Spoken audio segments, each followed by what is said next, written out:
Qué gusto saludarles. Buenas noches a todos. Me da gusto ver a Zuli. Nuevo look, Zuli. Te ves guapísima y David radiante al lado tuyo, ¿eh? Tú haces bello a David. Ok, David, de seguro David va a comentar esto, un tremendo testimonio de lo que Dios ha hecho en la vida de su hermano. Hoy le escuché el testimonio y me impactó muchísimo. Eh, Hoy vamos a empezar un nuevo estudio para quienes están por primera vez, qué bueno que se suman y el estudio empieza de cero. Hoy arrancamos con el libro de Génesis. Habíamos estado prometiendo dos libros, Génesis y Apocalipsis, pero hoy decidimos con David arrancar con el libro de Génesis. Han habido un listado de preguntas. Antes de pasarle a David y luego, aparte que quiero saludar a Eduardo, y yo lo vi hace poco ahí que se sumó, con sus sombreritos medio de charro. Ahí está Eduardo Cruz. Ah, no, ya cambió de sombrero, ¿eh? Tenías otro sombrero. Ahora pusiste el tipo, no sé qué llamar esto. En mi país decimos, estos son los que usan los ladrones de huevos. Aunque no tiene, no, o sea, no hay una traducción, no se entiende en el español, pero nosotros en nuestra cultura entendemos eso. Así que mi hermana debe estar riéndose. Um, veo, mi hermana tiene el mismo sombrero que tú, ¿ves? Lo acabo de quitarle la imagen, ahí está. Los dos ladrones de huevos, ¿no? Decimos, parece sombrero de Bolesé. También veo a Angélica Ballesteros conectada, bendiciones. Pero hoy vamos a arrancar, no sé, a lo mejor va a durar un mes o un poco más, un acercamiento al libro de Génesis. La idea es estudiar y descifrar algunos enigmas del Génesis. Y antes de pasarle a David y también a su momento, nuestro querido Eduardo Cruz tendrá su participación, tenemos exactamente una hora de estudio. Yo quiero escucharles y aún si usted no quiere hablar, escríbalo en el chat.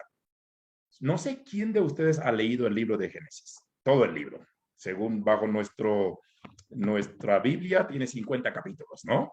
Si alguien ha leído todo el libro de Génesis, levante la mano. Quienes están con video, levante la manito. Y si no tienes video, puedes ponerle como un emoticón ahí o algo que no. Ok.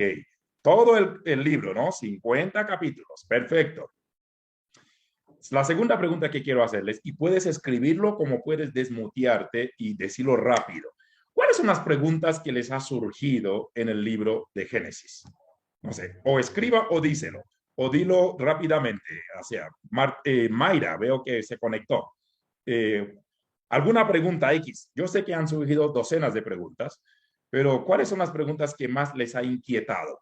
No vamos a pensar contestar todas esas preguntas esta noche, porque no es la idea, porque hoy vamos a tener un abreboca, un estudio panorámico y luego los siguientes jueves vamos a ir viendo ciertos capítulos. No vamos a hacer estudio verso por verso, ni capítulo por capítulo, porque pasaríamos toda la eternidad allí. Entonces, pero sí vamos a hacer un estudio panorámico, no exhaustivo, pero serio, alrededor del libro. Tendremos participaciones de David, de Eduardo, mi persona y otros en algún momento. Preguntas que les han surgido en el libro de Génesis. Así que quiero escuchar. Vamos a ver si realmente han leído el libro de Génesis. ¿Alguien quiere comentar rápidamente? Uno por uno, no todos a la vez. Ya estoy. Pregunta que yo me he hecho así antes, o sea, que después respondí, pero era como que porque no pudo esperar a Abraham a tener su hijo esperado como Dios le prometió, sino que fue y tuvo con otra, o sea, que la esposa lo metió con otra persona. Pero uno de Ya, ok. los, Muy bien, tiene que ver con la no espera de Abraham, ¿no? Cuando se supone que Dios le prometió a Isaac, primero llegó Ismael y luego, bueno, Dios va a dar a Isaac. Perfecto, pregunta muy interesante. Muy bien, alguien escribe en mi chat personal, dice, ¿cuánto duró la creación? Así que David, ya sabes, por ahí va, ¿qué tiempo duró la creación o que tenemos allí como en el capítulo 1, ¿no? Que es el poema de la creación. Muy bien. ¿Alguien más? ¿Alguna otra pregunta que ha surgido? Romina, veo que te estás riendo mucho. ¿Alguna pregunta que quieres compartirnos?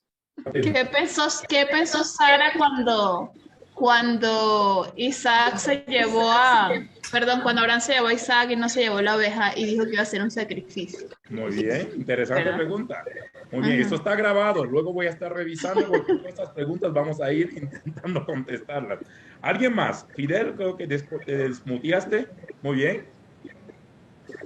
Sí, ¿cómo debemos interpretar aquella parte donde dice que em, los ángeles tuvieron relaciones con las hijas de los hombres? Ok. ¿Cómo entender? Ya David se puso mal. Ahí vamos a ver. Ahí vamos a ver cómo masca la iguana, dicen en México. Yo creo que para cuando tú llegues aquí hay que tratar esta pregunta aquí en vivo y directo, ¿no? Muy bien. No, no, no. Pastor David, Ian David, ahí les tengo una preguntita que quedó pendiente alguna vez con ustedes, ¿se acuerda? ¿Ya? Hacer un simposio sobre...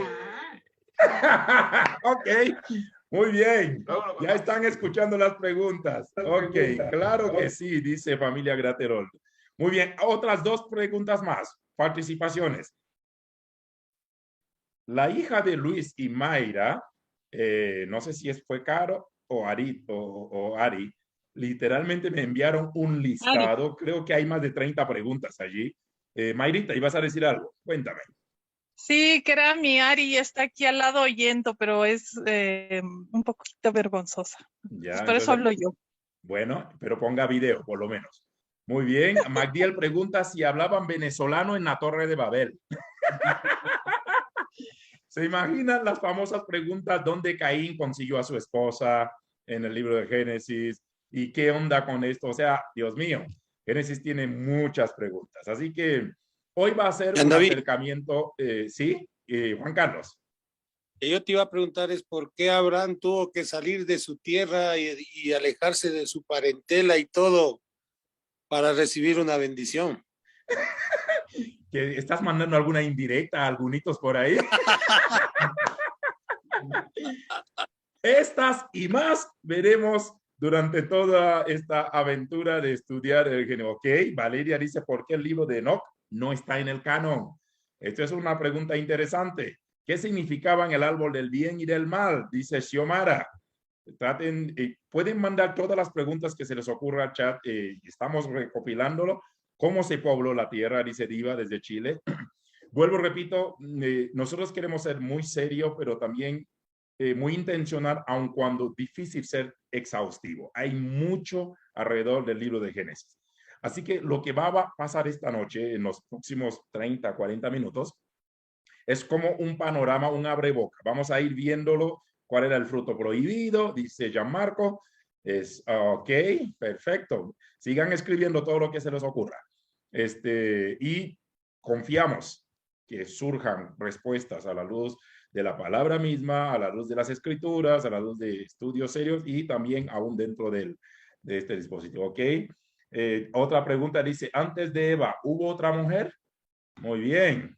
Seguimos con eso. Tocayo, David, bienvenido. Y yo sé que vas a tener la oportunidad de introducirnos en los primeros momentos. Freddy dice, ¿por qué no se da el nombre de la esposa de Noé en ningún versículo? Porque sabemos que había Sem, Cam y Jafet, sus hijos, pero Noé, pero la esposa no tiene nombre allí. Carlín dice, mi pregunta está en el capítulo 1:27 y capítulo 2:7, crear y formar. Muy bien. Así que vayan preparándose, David, Eduardo, para esto. Pero vamos a dar la palabra en este momento, este primer momento introductorio a nuestro querido David. David pasó por un tiempo de susto. Su único hermano estuvo al borde, literalmente, de la muerte, pero Dios hizo un milagro. Así que quiero que sea él quien nos cuente esto, un testimonio de mucha inspiración y de mucha jocosidad también, ¿no? Pero qué bueno tenerte aquí con nosotros, David, y te vi por ahí a Zuli, y les estamos esperando con los brazos abiertos, tanto a ti y tu esposa como a Eduardo acá en Quito. Bienvenido, David, bienvenido, Eduardo, y en este momento, David, la palabra. Bueno, buenas noches a todos y a todas. De verdad es una bendición volverlos a ver y ver que aún está un grupo de 28 dispositivos y eso quiere decir que hay más de 50 personas conectadas. Sí, la semana pasada fue una semana ya, y la antepasada fue una semana de terror para mí, pues el único hermano mayor que tengo, pues yo era gemelo y falleció mi hermano hace 26 años, éramos 3 hermanos y solo me queda el mayor. y la gente que me conoce, Eduardo que me conoce, Yana que me conoce, y la gente que me conoce mucho más tiempo, que yo no soy espiritual, como saben decir, que Dios habla, que yo no vivo en ese decir, pero yo tengo como un tipo como de balbuceo. A las 4 de la mañana me levanto ya como viejo, a las 4 en punto a tratar de medio orar o medio repensar las cosas. Como cada vez que he pasado cosas graves en mi vida, no sé si es Dios mismo, pero me levanto con una palabra en el oído que decía: para los que amamos a Dios, todas las cosas nos ayudan a bien. Y al escuchar esa palabra que me retumba dormido o semidespierto, lo que hago es orar por mi hijo mayor, porque están medio apartados. Oro por Carlos, oro por Pedro, oro por mi hija, oro por los más cercanos, por temor que algo le esté pasando. Y bueno, a las 9 de la mañana me llaman que mi hermano le acaba de entrar a convulsiones y que están en la clínica aquí en Guayaquil. Me fui corriendo, que no sabían qué era. Habló conmigo desde la sala de emergencia y otra vez se liberaron los ojos y se torció, apagaron la cámara y en ese momento tuvieron que desconectarlo, lo indujeron a coma porque no sabía qué era. A los 3 días, haciéndole todos los análisis y en coma, mi hermano inducido en UCI, dijeron que según las imágenes era infarto cerebral, ¿no? Y que había tenido 2, por medio de un trombo que se le ha provocado a través de una operación que se hizo en la columna hace 8 días atrás. Siempre quedan coágulos de sangre, bueno, no sé, infección, yo no sé, pero total, 2 infartos cerebrales. Y lo único que me decía la doctora a mí es que tenga valor, porque con uno ya es grave, ya con 2 seguidos seguro que iba a perder una parte de su movilidad o del habla. Ustedes saben que eso es horrible. Al levantarlo, mi hermano está apartado de los caminos del Señor, y a lo que le sacan el tubo y lo están reviviendo, volviendo a la conciencia para ver si podía hablar y todo, mi hermano se levanta con una patanada, ¿no? Entonces me comunican eso a mí y yo me alegro porque mi hermano es patán, pues yo no puedo, peor que haya dicho gloria a Dios, ahí se me hubiera preocupado, pero como es un muchacho patán, lo primero que hizo fue una patanada, dije: mi hermano está sano, Señor, gracias. No quedó secuelas. La doctora y él mismo había prometido en el momento que estaba ya en recuperación que iba a dejar todo tipo de, iba a acercarse a Dios. Entonces yo creo que lo que se escuchó a esa hora, a las 4 de la mañana, realmente fue Dios que me dijo que era para bien, porque mi hermano, por su estatus económico y su nivel donde se mueve, que es un empresario de Western Union, es parte del ejecutivo Western Union a nivel nacional. Ellos viven en fiestas, en alcohol, tú sabes, ese mundo de farándula, ¿no? Gracias a Dios le dijo a los amigos que él va a dejar de tomar, que él va a buscar a Dios y que los amigos lo sigan. ¿Pues? Entonces, ojalá no sea solo el susto, ojalá sea un compromiso de verdad, porque mi hermano sí era era 10 veces juntando a Yandaví y a Eduardo. Mentiras, amigos. Ustedes no toman ni agua. Entonces, ese era puro whisky. Pero gracias a Dios, le agradezco a Dios por sus oraciones, pero Dios es fiel y es santo, y de verdad a mí se me partía el alma sabiendo que mi hermano se me podía ir o iba a quedar con alguna motricidad o alguna cosa, pero gracias a Dios, gracias por sus oraciones. Dios es fiel, Dios es fiel. Y como digo siempre, y quiero que quede grabado, Dios no es bueno, Dios es el bien. El bien está sobre lo bueno o sobre lo malo. Bueno o malo es calificativo. Nosotros calificamos a Dios como bueno, ¿sí?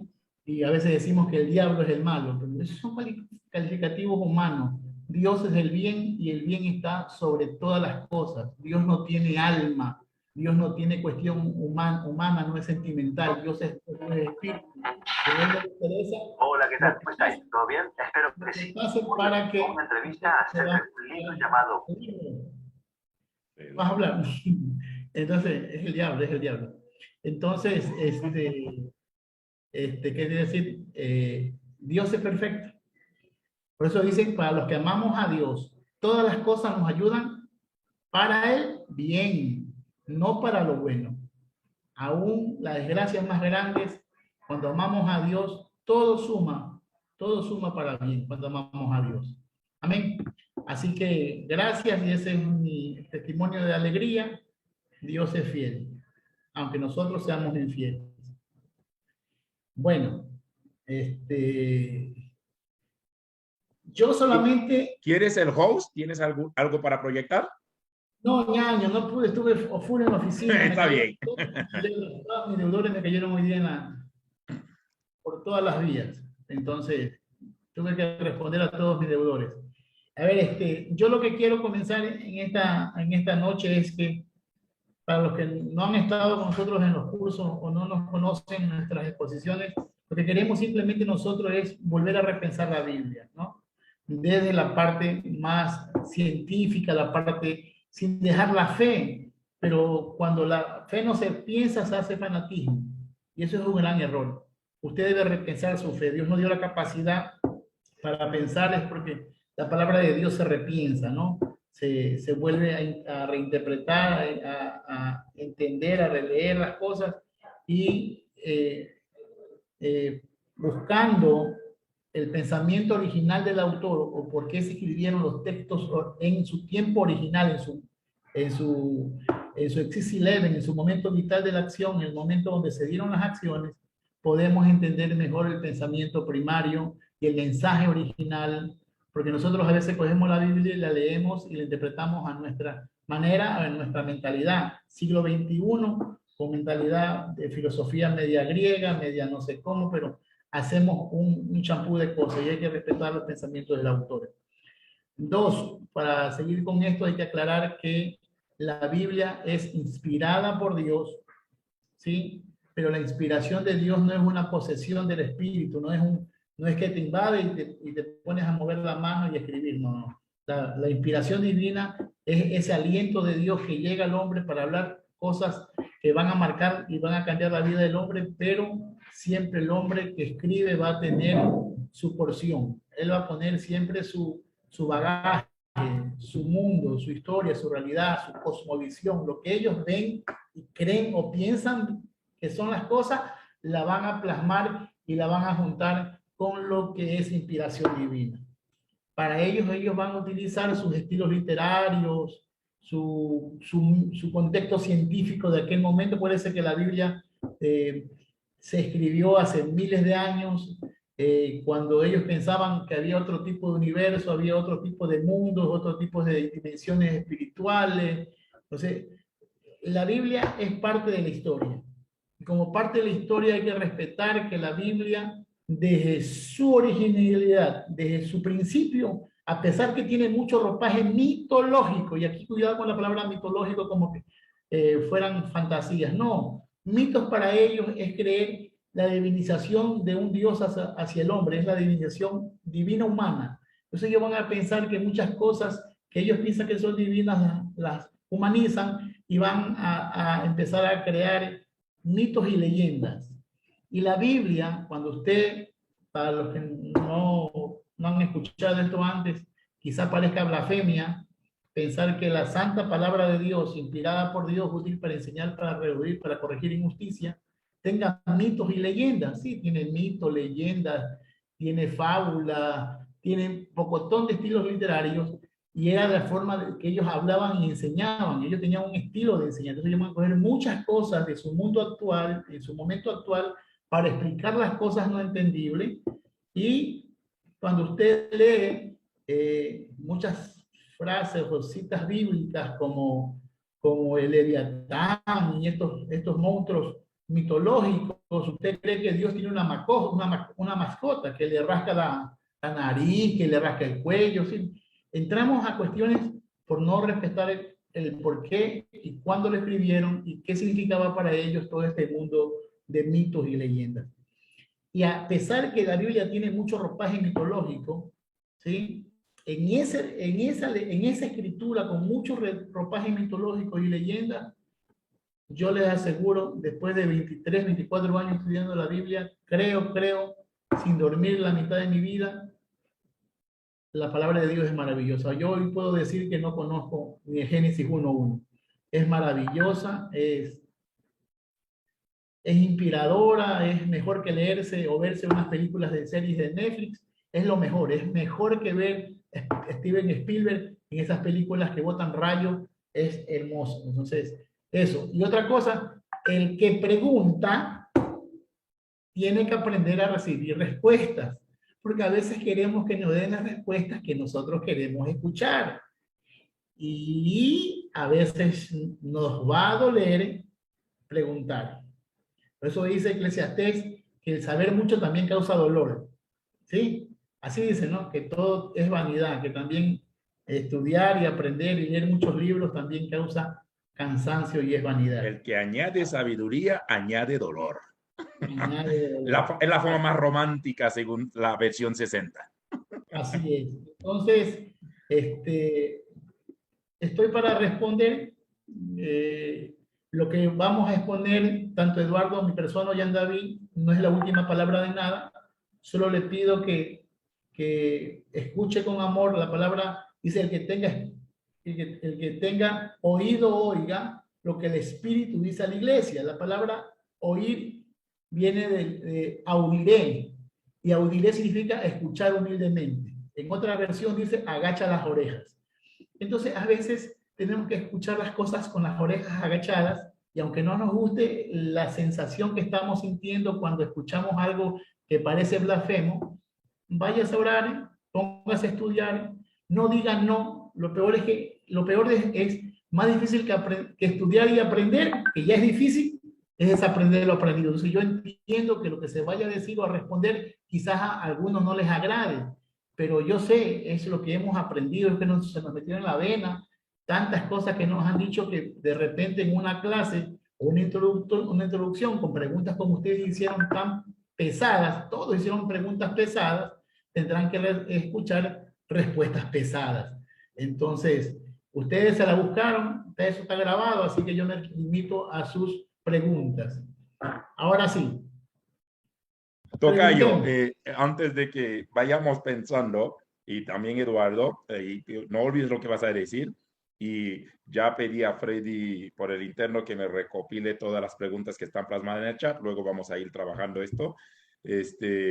Pero sí, para que los hermanos, quiero decirles que esto es un tiempo abierto, y es más, la gran mayoría levantó la mano de que han leído el libro de Génesis.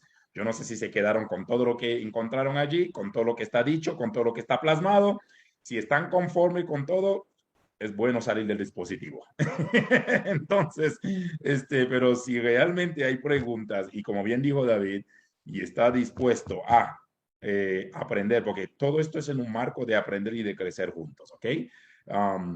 De seguro, para mí, sigue siendo fascinante para mí el poema de la creación, el capítulo 1. Para mí es quizás uno de mis pasajes favoritos. Me encanta hasta la redacción del Génesis 1. Pero siga, por favor, porque estoy picado, ya tengo hasta mi propio listado de preguntas. Luego les voy a hacer llegar las preguntas de Carito. No sé qué edad tiene Carito, Mayra. Carito es una joven adolescente, pero nunca he visto una nena con tantas preguntas en el libro de Génesis. Sin duda. Tiene 14, es mi Ari. Es Ari. Ari fue un listado de preguntas que le dije, mira, yo sí no estoy en condición, así que mejor hay que consultar a los expertos. Y es impresionante, tengo impresas las preguntas y en algún momento voy a ir filtrándolas durante todo este tiempo de debate, los siguientes días, las siguientes semanas.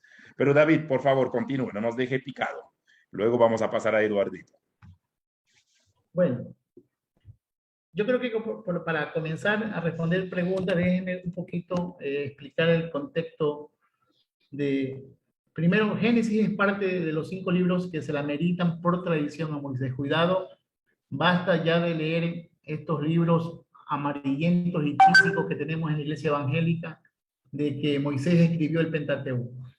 No hay evidencia científica. Nadie en este mundo puede decir, a más de la fe judía, que es los judíos que le ameritan la escritura a Moisés, yo le amerito algunas tradiciones orales a Moisés. Yo creo que si Moisés fue un ser real, si Moisés fue un ser humano real, yo estoy convencido que pudo haber dictado algunos tipos de leyes o normativas que fueron traducidas o llevadas en tradición oral hasta que se plasmaron los primeros escritos bíblicos, se inscribieron los primeros textos bíblicos. Entonces, primero hay que entender que Moisés no escribió nada, si no hay evidencia, no hay una letra de Moisés, ¿sí? El gran Moshe Rabenu que dicen los hebreos, ninguna tabla de la ley escrita en la tabla en hebreo, primero porque en el tiempo de Moisés no existía la letra hebrea, o sea, hay muchas incoherencias, pero nosotros cuando leemos un texto, un estudio bíblico de algún tipo de seminario o instituto que es pastoral, que se debe a la fe de la iglesia, sea esta cualquier organización de las que ya sabemos, STNS, SEADES, ya ustedes saben, AD, ya ustedes saben cómo son los pecados, ¿no? Eso ellos van a hablar para ellos. Acuérdense que cada uno va a querer lavar su queso rancio, ¿no? Hay uno nuevo ¿no? que está atrás tuyo que dice Kebesh. No sé qué onda con eso. Kebesh es estudiantes libres. Somos pensadores libres. Kebesh. Entonces, ¿qué te iba a decir? Entonces, esto es lo que tenemos que ir entendiendo, que Moisés no escribió nada. Si los judíos, escúchame por favor, que son los que le ameritan por tradición a Moisés el Pentateuco, si ellos tuvieran la evidencia que Moisés pisó o estuvo en alguna parte de Arabia Saudita, en tierras de Madián, y que ahí está la tabla de la ley escrita en alguna parte, mire, yo se lo juro que si encuentran una letra que la meriten a Moisés, Israel invade todo el Medio Oriente. Porque a los judíos solamente les falta la evidencia de que esa tierra era de sus padres y lo que hacen es, lo que se llaman es santificar tierra. La palabra santificación de tierra para el judío es invasión, muerte y destrucción. ¿Sí? Ellos están santificando las colinas del Golán porque eso le perteneció al rey David. Entonces, en esas guerras del Golán han muerto niños, niñas, ancianos, inocentes, porque se llama santificación. En hebreo es keren, que es santificación, matanza para santificación. Y eso no es de Dios, porque el Dios que yo conozco, que se encarnó, dice que hay que amar, los niños son de Él y que todo hay que perdonar a nuestros deudores. Entonces, por ahí yo creo que hay que entender que la Biblia judía fue escrita para judíos, pero a través del amor de Dios podemos nosotros entender a través de Jesús. ¿Quiere leer el Antiguo Testamento? Léalo a través de los lentes de Jesús.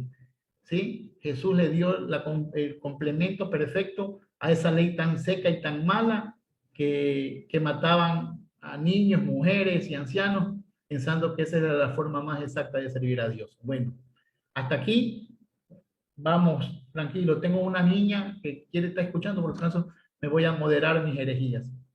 ¿Qué más? Entonces no hay evidencia que Moisés ya haya escrito el Pentateuco. ¿Sí? El Pentateuco son los primeros 5 libros de la ley, que son Génesis, Éxodo, Levítico, Número, Deuteronomio, que esos 5 libros del Pentateuco ya tienen unos nombres latinos griegos, ¿no? Los griegos le pusieron esos nombres a la Biblia hebrea, o la Torá hebrea, los 5 libros de la ley, los 5 instrucciones que le atribuyen a Moisés, es Bereshit, Shemón, Wayikra, Ben Mibar y Devarim, 5 libros hebreos que no tienen nada que ver con los nombres en español. ¿Qué más? El Génesis. ¿Sí? La palabra Génesis, el libro de Génesis viene de gen, una palabra griega que significa principio. El gen griego, ¿no? El libro original se llama Bereshit. ¿Sí? El libro original del primer libro de la Torá se llama Bereshit.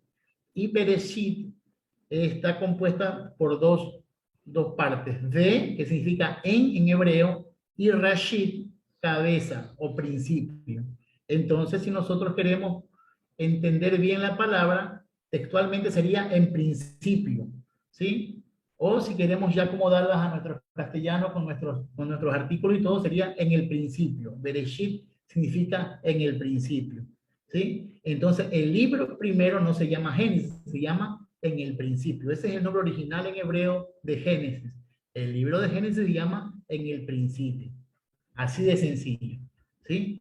Entonces, en ese primer libro del Génesis, tenemos un fenómeno escritural, tenemos una forma fantástica de ver cómo en el que recopiló todos estos escritos o estas cuestiones orales fue Esdras alrededor de los años 450 antes de Cristo. Es decir, el libro de Génesis se termina de escribir o de inscribir o de recopilar 450 años aproximadamente antes de Cristo.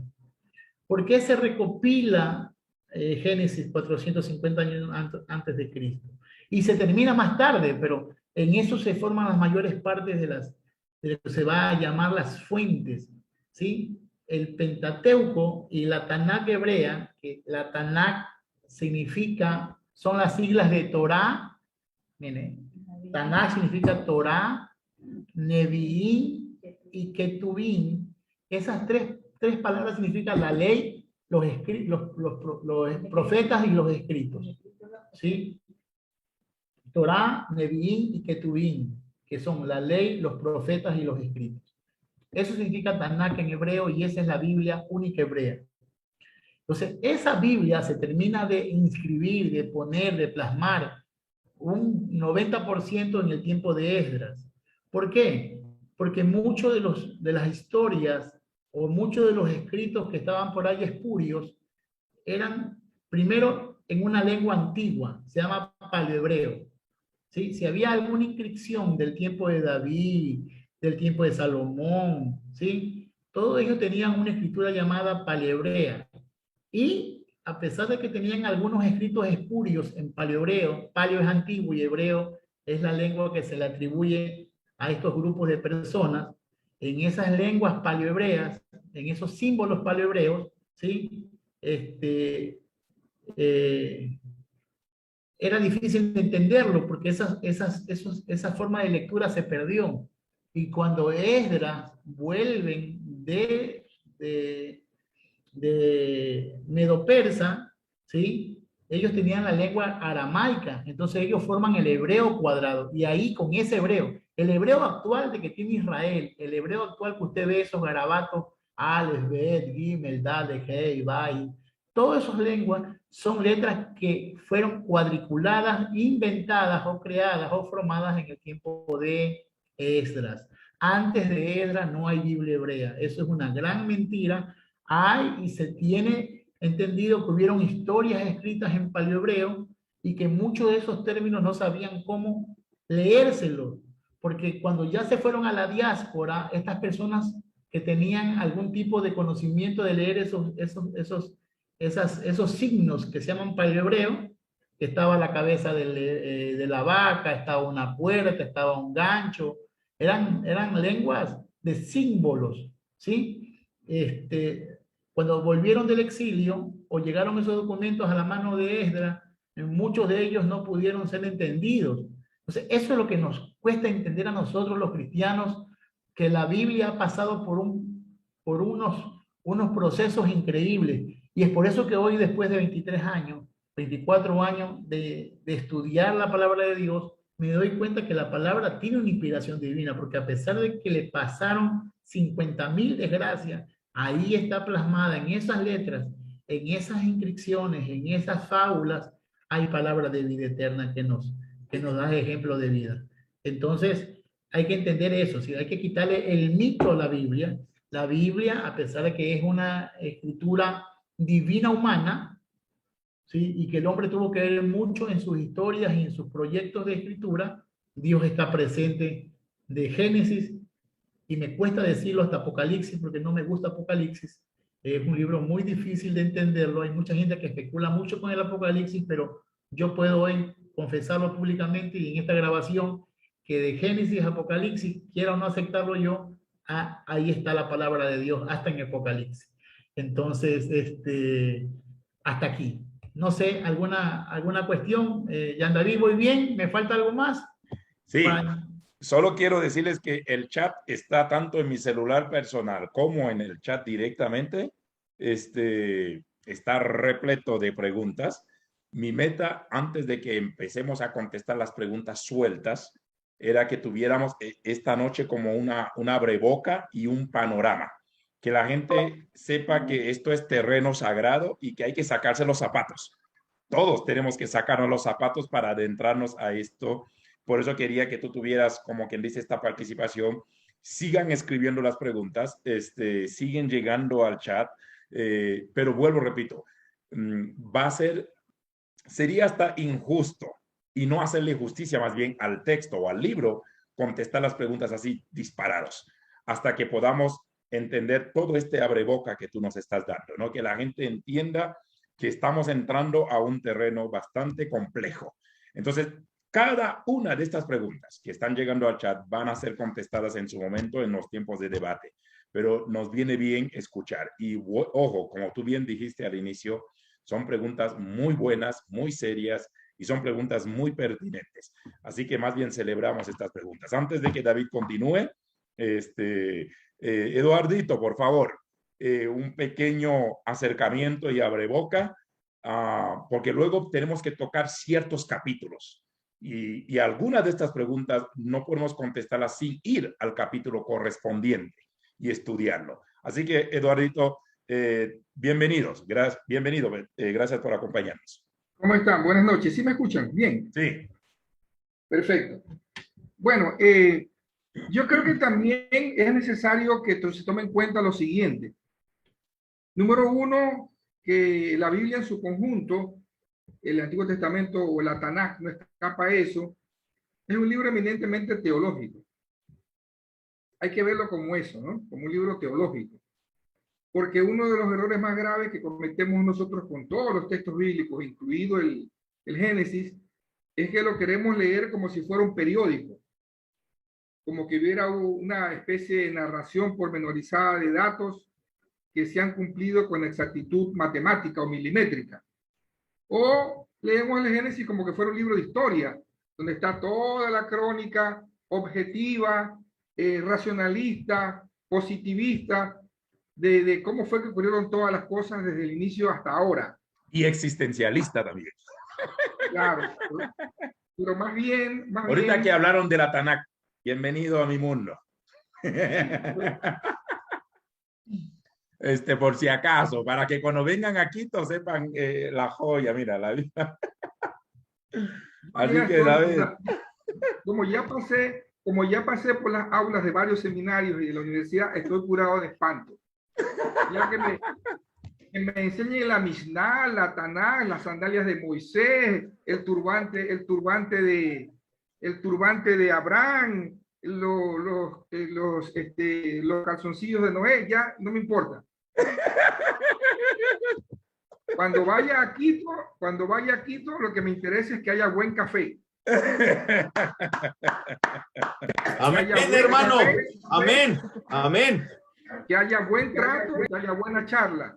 En mi casa se prepara el mejor café y tenemos el mejor ambiente para hacer coloquio y tortulia. Así que... Como dicen en la sierra, no harán ir por gusto. Bueno, entonces, sí, hay que considerar que la historia bíblica que se construye de una óptica muy diferente, ¿no? Uh-huh. De hecho, algunos hablan de que habría que diferenciar entre lo que es la historiografía y la historiosofía. Yo sé que son términos muy raros, muy complicados, muy de academia. No los voy a explicar, no es necesario explicarlos, pero solamente quiero decirles que la forma en la que se escribe la historia en el mundo de hoy, primero que es una forma occidental, y segundo que es desde el paradigma positivista, siglo XVI, XVII, XVIII en adelante.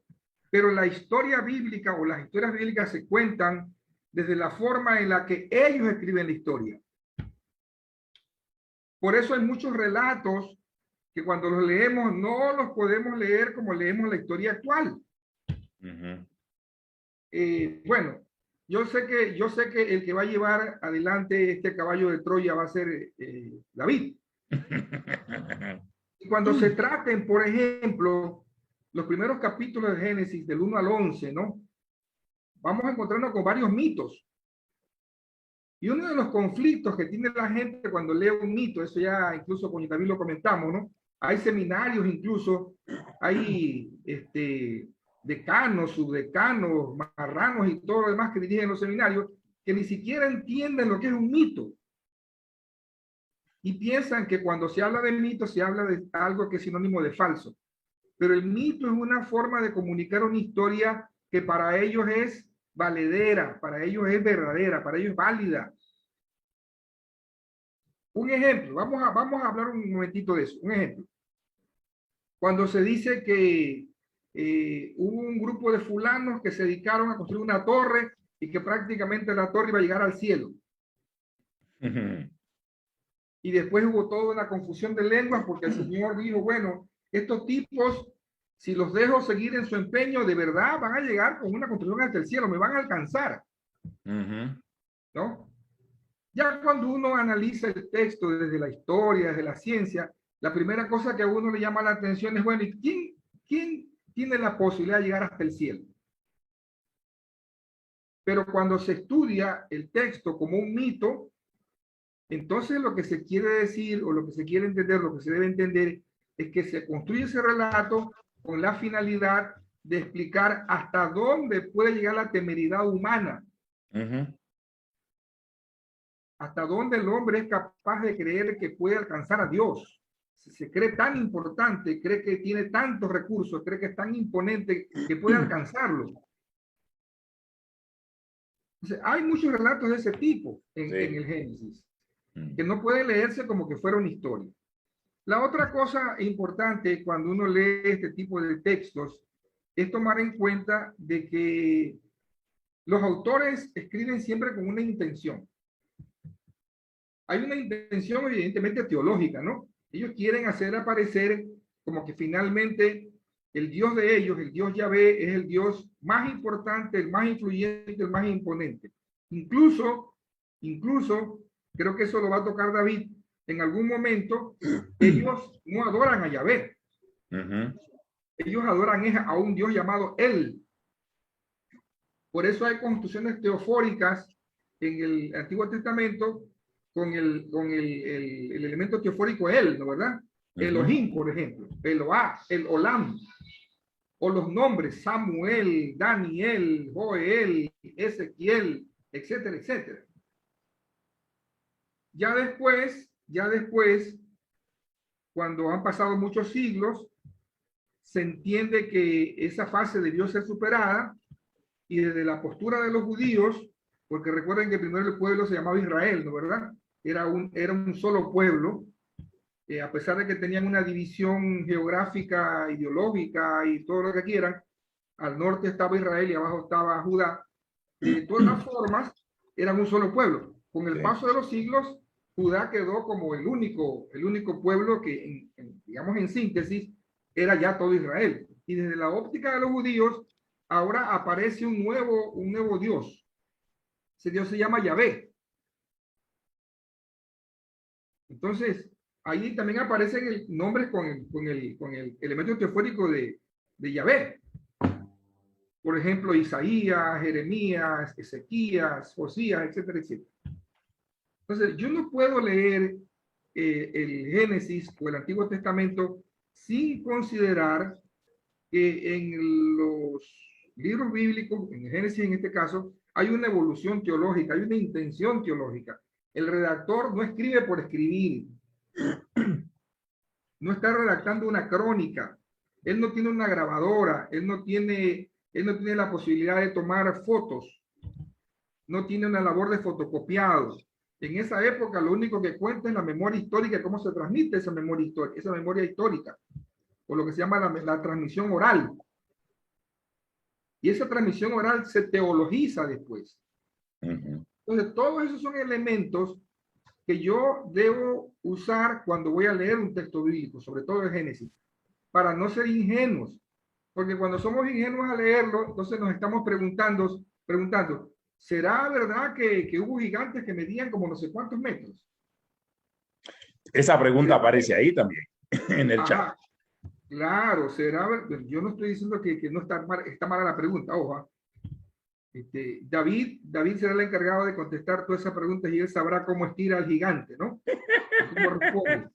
¿Cuántos metros le damos al gigante? Claro, yo solamente estoy dando unas pistas de lectura nada más que me parecen importantes, ¿no?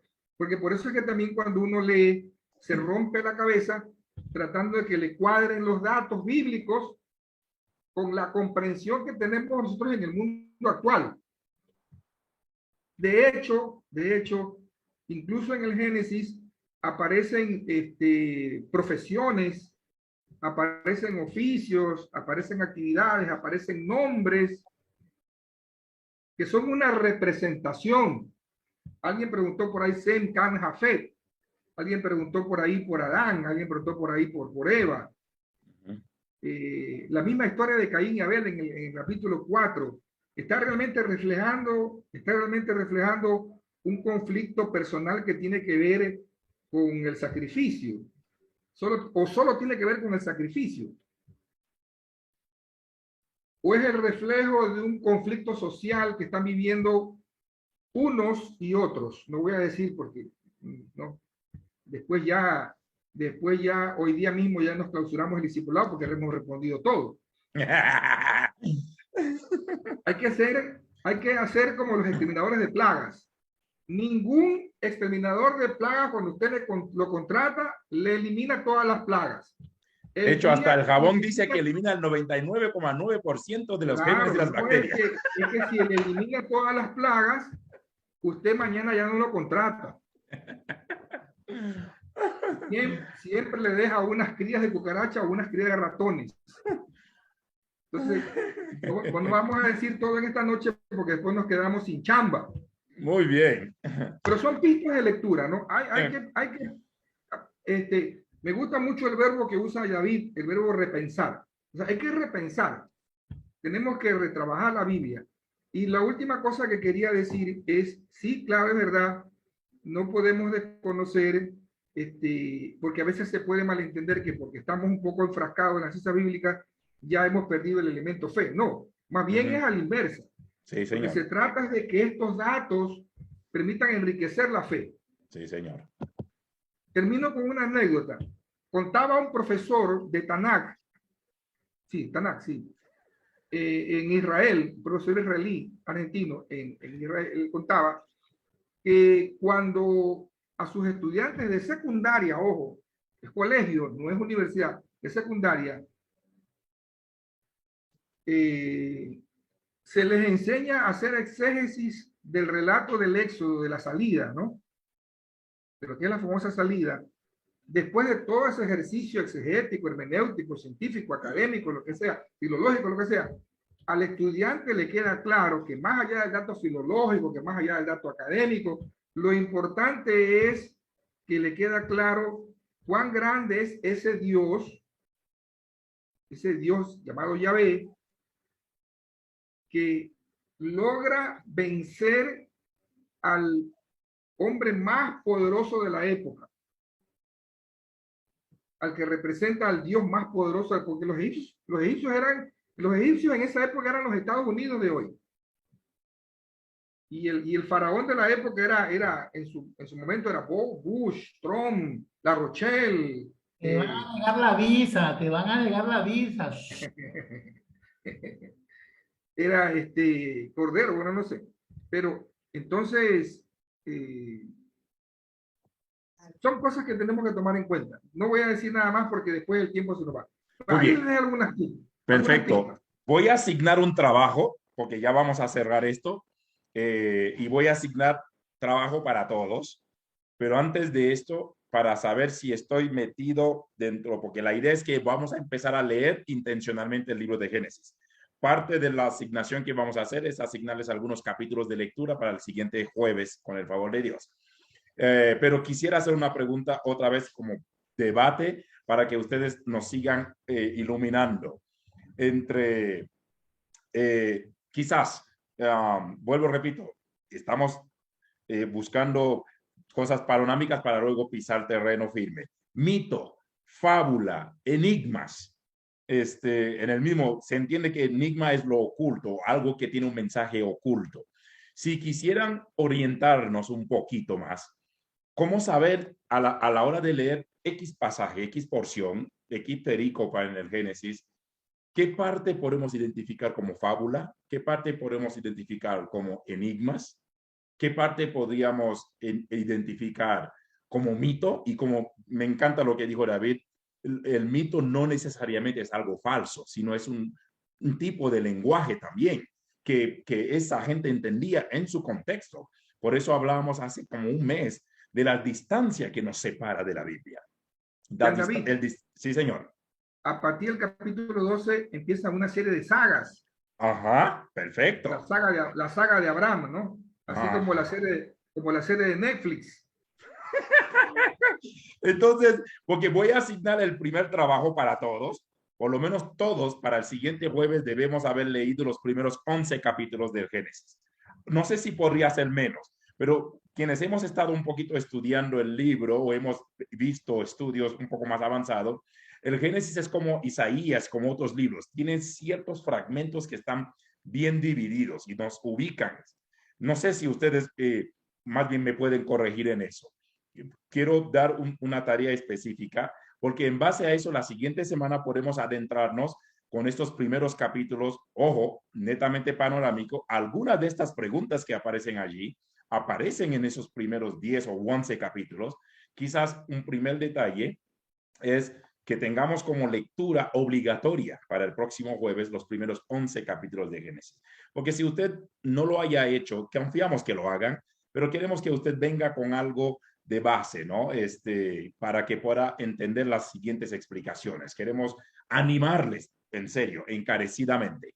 Tomen el tiempo. Tienes 8 días. Si lees un capítulo y medio diario, tranquilamente lo logras. O 5 capítulos lo lees en 20, 15 minutos, dependiendo su nivel de lectura, qué sé yo. Yo lo he probado, ¿ok? Y hagan método inductivo.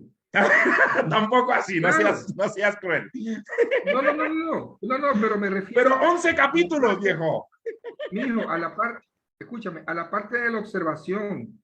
O sea, por ejemplo, hay capítulos que son claves ahí, subrayen por lo menos los nombres importantes, lugares importantes. Estoy totalmente de acuerdo contigo. Entonces, ¿les parece estos primeros 11 capítulos desde ya, David y Eduardo? Y otra vez regreso a la pregunta para que ustedes dos nos iluminen, ¿no? Estos detalles, mito, enigmas. La gente pregunta sobre Enoch, la gente pregunta sobre el Mar Rojo, la gente pregunta sobre el diluvio. O sea, hay preguntas que van a encajar en algunos de estos detalles. Y vuelvo, repito, no vamos a pasar por alto estas preguntas. Queremos ser, pero también usted y yo, para mí el conocimiento se construye, todos participamos. No crean que las respuestas salen de David, de Eduardo, no. Vamos a construir esto juntos. Esto es un proceso de acompañamiento. De seguro usted también puede investigar durante esta semana. Busque buenos comentarios también, o buenos libros, buenas literaturas, pero por lo menos su primer trabajo es la lectura de los primeros 11 capítulos. Pero también quería hacer esa pregunta, esos enigmas. Ahora sí, el mito no necesariamente es falso. ¿Qué hay detrás de los enigmas en el libro de Génesis? Pregunta para nuestra iluminación. David y Eduardo. Bueno, yo creo que para poder identificar qué son mitos, leyendas, yo le llamo no enigmas, sino en hebreo sof, misterios, ¿no? El misterio habla de... primero, tiene que pasar un buen tiempo, explicarlo no es tan fácil, hay que irlo estudiando y encontrar esas diferencias. Ahora, si uno va a un diccionario de la Real Academia de Lengua Española, tú vas a ver lo que es mito, lo que es leyenda, lo que es enigma, tienen conceptos diferentes a lo que se trabaja en la línea teológica, o dependiendo va a un concepto. Por ejemplo, para mí, si me pregunta qué es un mito es algo divino que lo humanizan, algo que ellos piensan que es divino y lo humanizan. Eso es un mito, un Dios humanizado. Eso es lo que habla Bullman sobre Cristo, sobre Jesús, ¿no? Un Dios humanizado. Eso es un mito. Eso él habla de la desmitificación de Jesús, y ese es el gran problema que hoy las grandes ciencias bíblicas y tantas personas han metido en el proyecto de hablar del Jesús histórico y el Cristo del querigma, del anuncio, ¿no? Donde dividen las dos partes, la parte humana de Dios y la parte mística, Cristo de Jesús, ¿no? La parte salvadora, salvífica de Jesús, y hacerlo Dios. Eso sería un mito, sería un dios o cosas divinas que lo humanizan o la ponen a nivel del humano. ¿Qué es una leyenda? Una leyenda es algo humano que lo divinizan. Las leyendas son humanos que se los lleva a nivel divino y se le hace una hipérbole a su vida, como también entender que Adán vivió 920 años y que el otro vivió ni sé cuántos. Esas hipérboles de edades que son números cabalísticos, son números de gematría, que ellos entienden qué significan las edades, pero nosotros cogemos la Biblia y decimos que Lamec vivió 777 años. Matusalén, que es el más conocido, 969 años. Entonces, imagínate, esos números que para nosotros son literales, para ellos son cabalísticos, son numerología hebrea, y que tienen significado increíble, ¿no? Estudiar eso es un mundo. Los cabalistas aún siguen estudiando numerología y los los misterios, ¿no? Y para eso tiene que estar aquí nuestro amigo Isaías Castro. Justo iba a decir eso. Justo iba a decirlo. Anda siempre hebreo, anda siempre hebreo. Alguien dice, ¿por qué hablaban del pecado de Noé si en esa época no había vino? Esperen que lleguemos al diluvio, o después del diluvio.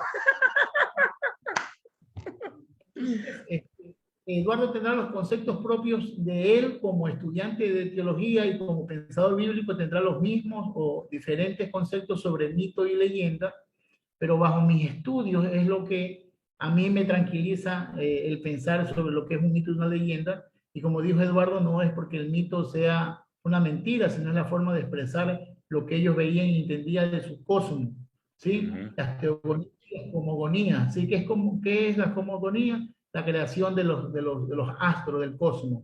Y la teogonía es la creación de sus dioses, ¿sí? Este mundo tenía muchos dioses y tenían sus teogonías, ¿sí? Gonías es creación, ¿no?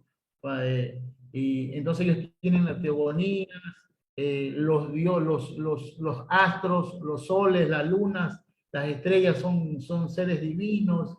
En el mundo tal, Egipto tenía casi 1000 y pico de dioses, Babilonia tenía 2200 y pico de dioses en el panteón babilónico, igual los medo-persas. Israel asumió todas esas verdades porque Israel era un pueblo nómada y pasó por todos estos grupos étnicos o grupos religiosos. Estuvo inmerso en Egipto, en el desierto también tuvieron mucha influencia de los caminantes, de las personas que pasaban por el desierto, se reunían en caravanas, contaban la historia de sus dioses, y cuando Israel en su formación no tenía clara la cuestión de las divinidades, pensamos que cuando Abraham, en la saga de Abraham, que ustedes van a ver en el capítulo 2 en adelante, Abraham es un pagano que tiene 2000 dioses, y en medio de esos 2000 dioses dice que un dios pagano le habla, y ese dios va a salir resultando que es el Dios de Israel, el santo Yahweh o el de los cananeos. Entonces,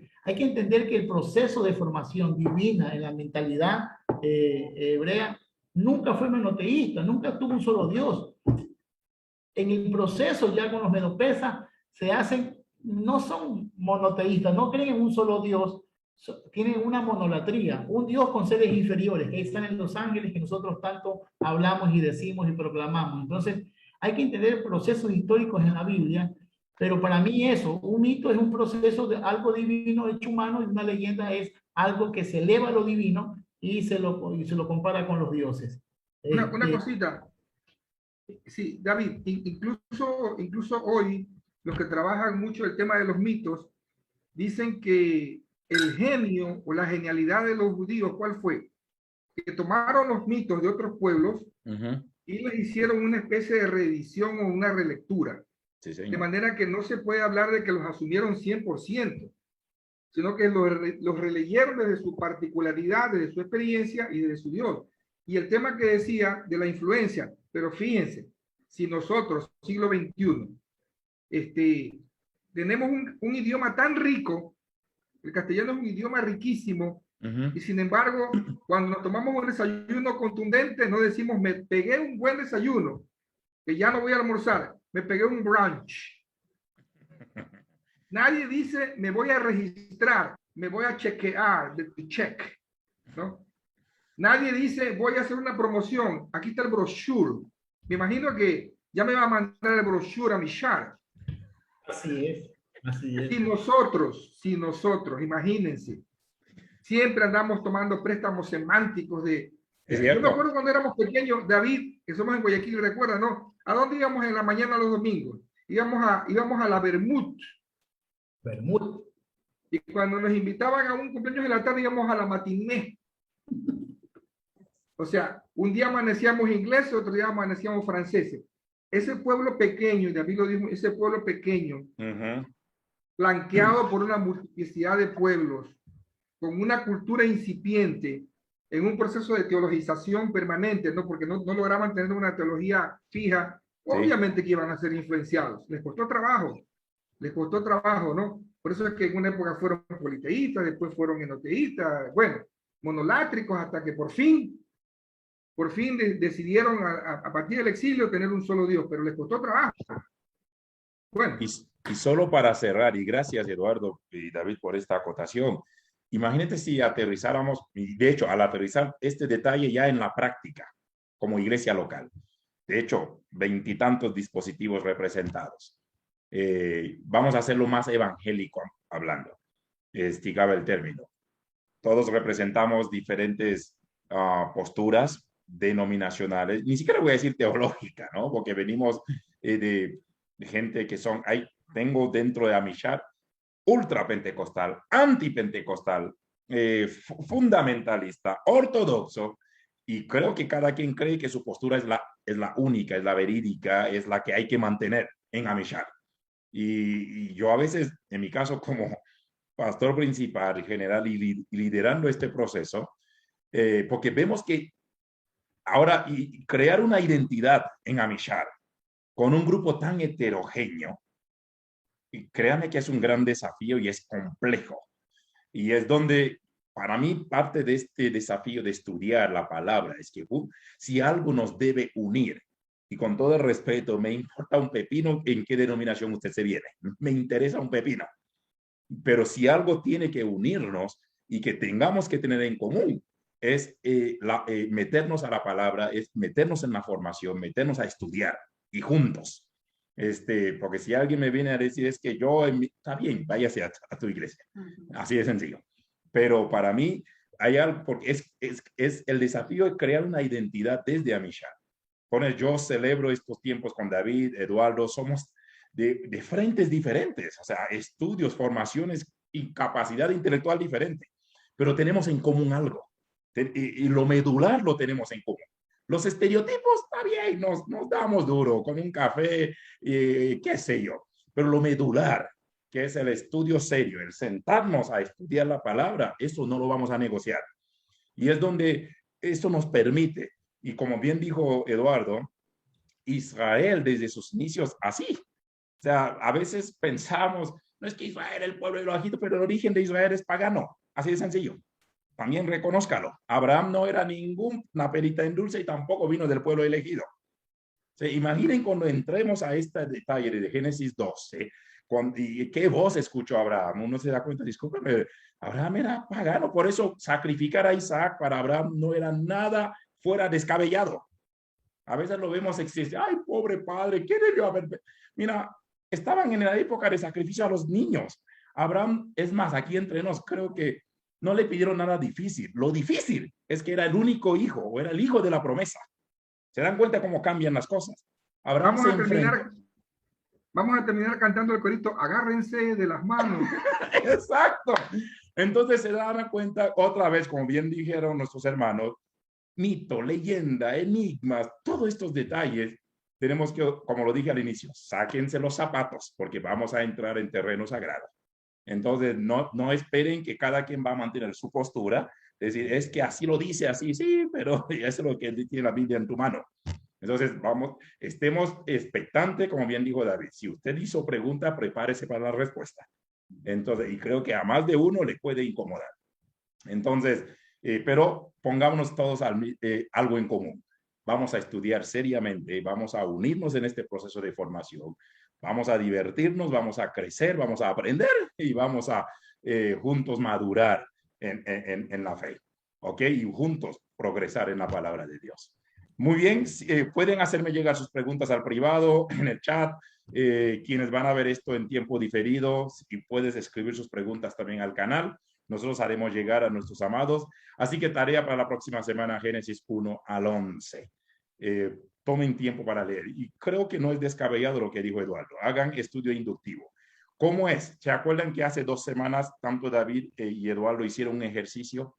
David en Nehemías 2:2, Eduardo en Marcos. Es decir, tomen tiempo para hacer preguntas al texto. ¿Qué dice? ¿Quién está hablando? Personajes, lugares. Escriban. Por favor, consigan una libreta, o cojan un papel, o qué sé yo, esferográfico. Escriban todo para que se van a dar cuenta que estas preguntas no las vamos a contestar de manera suelta. Porque si no es hacer interpretación de un libro a la luz de un solo verso. No es la idea. Hay que estudiar todo el contexto y todo lo que implica. Mis amados, qué lindo compartir con ustedes. Así que esperamos que el próximo jueves podamos llegar con esta expectativa. No huyan a este proceso. Va a ser sumamente revelador y muy rico para que podamos juntos disfrutar esta travesía. No sé si David y Eduardo quieren terminar con algo más, sobre todo quizás dándonos algo como para adentrarnos al Génesis desde la siguiente semana, algún consejito extra o algún detalle final antes de cerrar esto. Yo diría que tienen que leerlo sin prejuicios.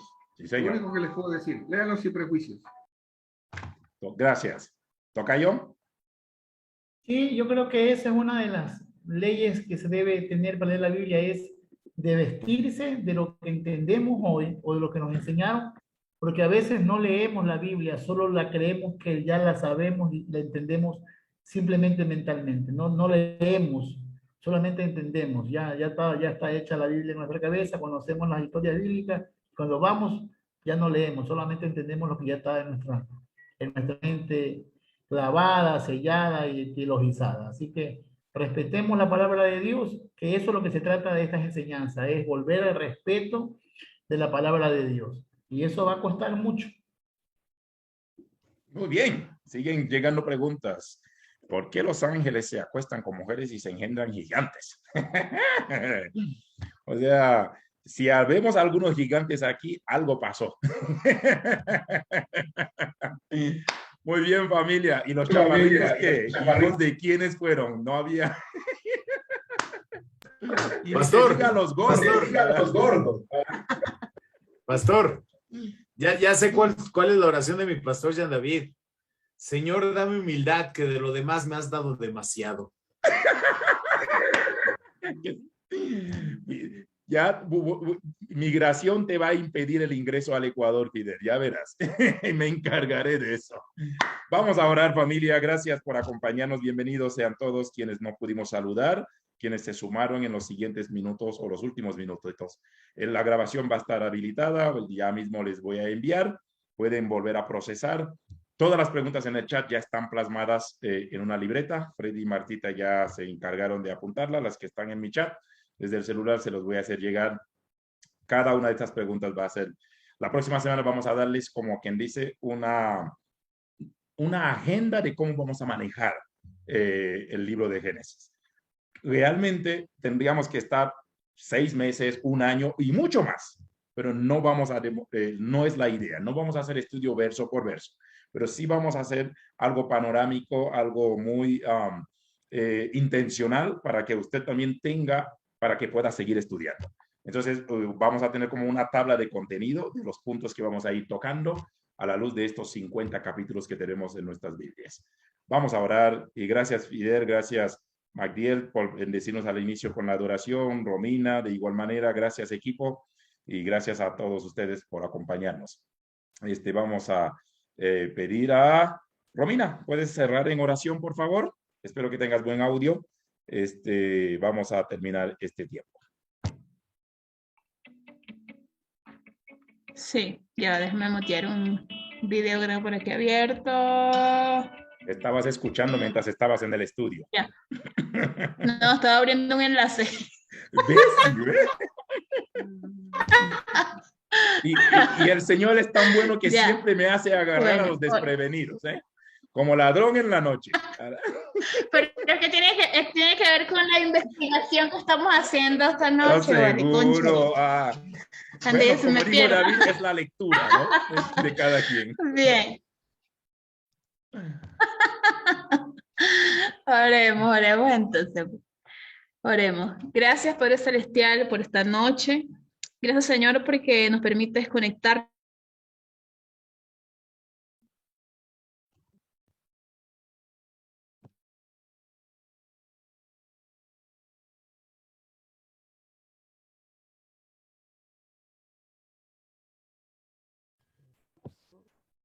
Muy bien. Para que vea que cómo Dios castiga, ¿no?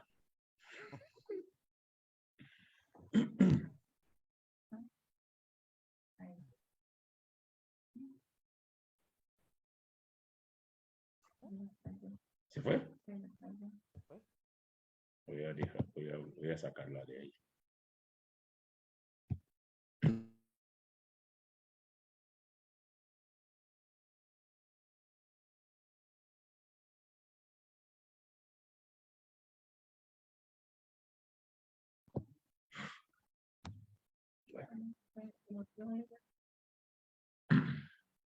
Que termine y nos conecta.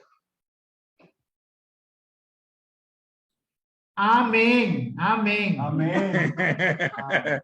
Luego ves el final del video, Romina. Trabajo para ti, un trabajo extra.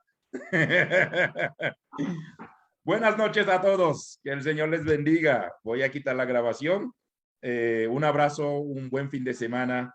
Estaremos en contacto. Sigan orando por nosotros. Estaremos pendientes para darles cualquier detalle sobre nuestro aniversario y todo lo que se viene en los siguientes días. Buenas noches. Bendiciones.